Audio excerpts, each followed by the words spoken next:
So without further ado, I'll just ask you, what motivated you to join the DTLC program? Yes, good evening, everyone who's attending this meeting. Mhm. Um, Around August of this year, I noticed some symptoms. For instance, I was feeling excessively thirsty and all that. And I thought of just passing through a hospital next to my place of work to have a check. And Mhm. so I got there after work. I got there, and they did a few tests, and the sugar test came out as 21. Mhm. Of course, then I didn't know what 21 is. I wasn't familiar with figures about the Mhm. parameter.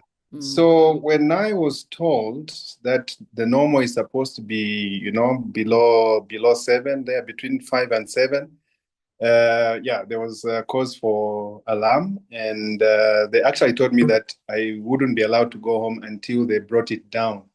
So I Mhm. was admitted for a few hours, and they managed to bring it down to about 11 and Mhm. put me on medication and said I should go back 2 weeks later. 2 weeks later, the sugars were still high. I think they were about 15. So I was told, Mister, you are officially a diabetic, and we're putting you on medicine. I was put on Triviamet, which I took twice a day.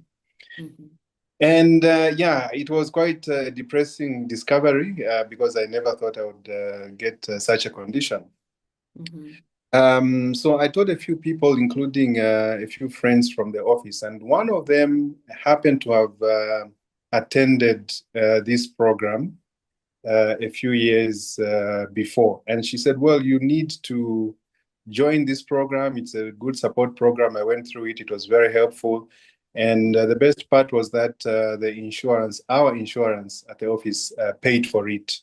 Mhm. Uh, okay, then I have nothing to lose. So I enrolled, and yeah, it was a great decision, as I discovered. Mhm. Yeah, so basically that's how I found myself in the program. Yeah. Okay, thank you so much. And of course, you've been a very active participant, eh? So And what changes have you made in your life since you joined DTLC in terms of your lifestyle? yeah, so I've made a number of changes concerning what I eat, uh, Mhm. when I eat, in what proportions I eat them. Mhm. Um, there have been changes in my exercise life. For instance, we are encouraged to do at least 10,000 steps per day. And that is done in such a nice, competitive way, I should say. Maybe it's because I'm competitive, but because we are comparing how many steps we are doing each day, that really encouraged me to go beyond Mhm. the 10,000. So sometimes I'll do 15, sometimes I'll do 20,000 and all that. Mhm. Um, and though weight was not, it wasn't one of the whys, Mhm. my main why was to stop taking medication. But I found that with adjustments to my diet and my exercise, I began to lose weight. And so from the time I joined to this date, I've lost 5 kilograms.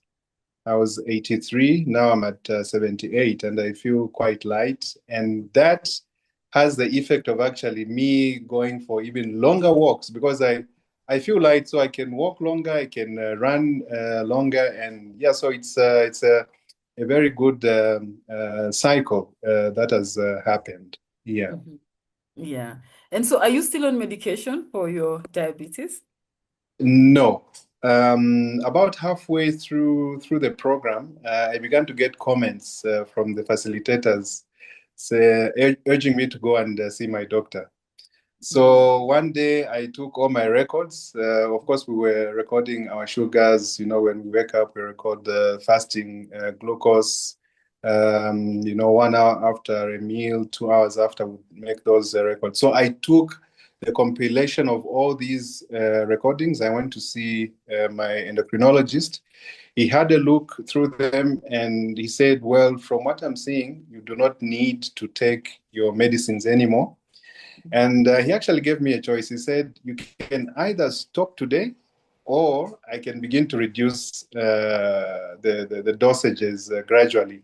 So he says, either way, it works all right. So the choice is yours. And of course, I chose to stop immediately.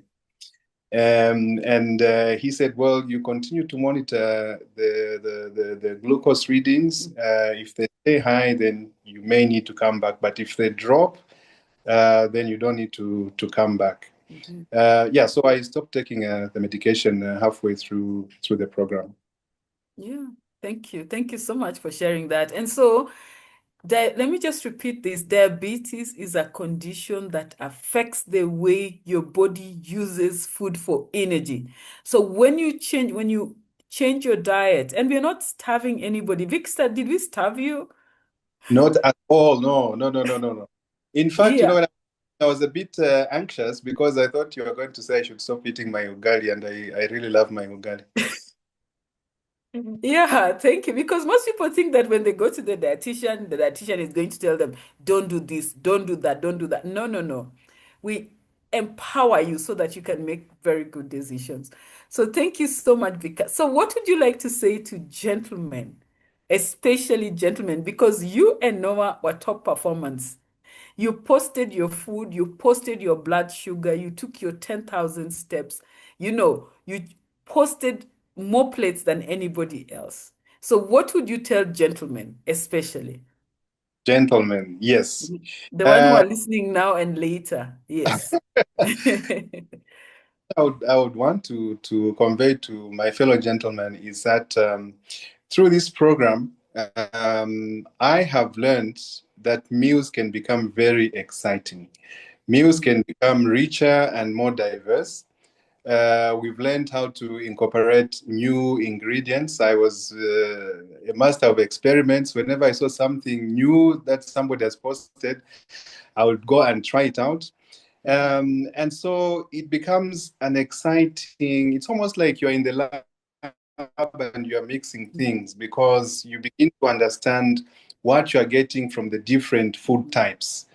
This was very exciting to me, and I'm sure my fellow gentlemen would want to try that. As the doctor was saying, it's not about saying stop eating that and stop eating this. It's more about regulating how much of each of those foods we are already eating that we should be eating in a healthy way. The other thing I would want to share is, how we learned about mindful eating. Mhm, That we don't sit to eat and within 5 minutes the plate is clean. We need to enjoy and take the ingredients in our mouth and taste every part of that meal and take our time to savor the food. And in so doing, we actually allow the body to send messages that we are satisfied. Because sometimes when we eat too fast, the body does not have the time to tell us that we are full, and so we end up overeating. But when we take the time to enjoy what we are eating, the moment we reach that point where we are full, the body will tell us that we are full, and we may not necessarily need to finish what's on the plate.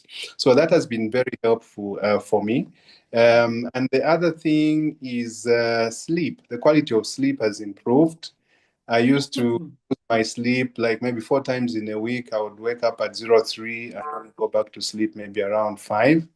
But I found that if I avoid taking carbs and animal source proteins at dinner time, I really enjoy my sleep. mhm, So yeah, the program is very beneficial, and it's not just about food. We've had opportunities to have mental health assessments, mhm, how we look at food and emotional eating and all that, why we want to reach out for that biscuit at any time and how to control all that.